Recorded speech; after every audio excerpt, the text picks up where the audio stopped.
তোমার শরীর কি কখনো ওয়ার্নিং দিচ্ছে? নয়, এমন ৭টি সংকেত যেগুলো কখনোই অবহেলা করা উচিত নয়। ধরো, তোমার ফোনে একটা নোটিফিকেশন আসছে, তুমি কি সেটা বারবার ইগনোর করবে? মনে হয় তো না। ঠিক তেমনই আমাদের শরীরে কিছু কিছু ওয়ার্নিং আসে, যেগুলো আমরা ক্লান্তি বা সাধারণ সমস্যা হিসেবে অ্যাভয়েড করে যাই। তাই আজকে আমাদের শরীরে এমন ৭টি সংকেত যেগুলো তোমার শরীর তোমাকে জানাতে চায়। চলো শুরু করি। সবসময় ক্লান্ত লাগা। যদি পর্যাপ্ত ঘুমের পরেও সারাদিন ক্লান্ত লাগে, তাহলে সেটা কাজের চাপ নাও হতে পারে। অনেক সময় ঘুমের মান, মানসিক চাপ, খাবারের অভ্যাস, অন্য স্বাস্থ্যগত কারণ এর পেছনে কারণ হতে পারে। আর এই সমস্যা যদি দীর্ঘদিন থাকে, তাহলে সাধারণ সমস্যা বলে এড়িয়ে যেও না। সবসময় পিপাসা লাগা। না, জল খাবার পরও যদি সবসময় পিপাসা লাগে, তাহলে সেটা গরমের কারণ নাও হতে পারে।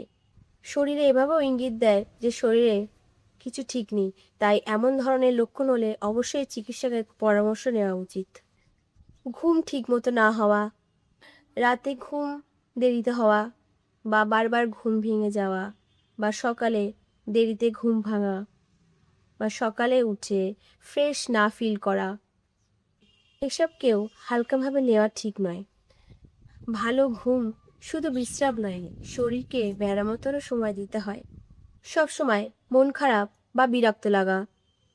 আমরা সবসময় ভাবি এটা শুধু একটা মুড, বাট দীর্ঘদিন ধরে যদি ভালো না লাগে, কোনো কাজে যদি মন না বসে, শরীরও ঠিক ভালো না থাকে, তাহলে এটা শুধু মনের দোষ নয়।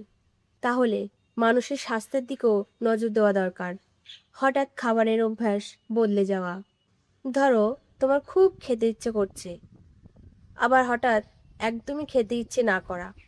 দুটোই শরীরের একটা সংকেত হতে পারে। আর এটা দীর্ঘদিন হলে এটা অবহেলা করো না। অল্প কাজেই হাঁপিয়ে যাওয়া। আগে যে কাজ সহজেই করতে, এখন সে কাজ করতে কষ্ট হচ্ছে। এটাও শরীরের একটা বার্তা হতে পারে, বিশেষ করে যদি এটা কোনো নতুন সমস্যা হয়।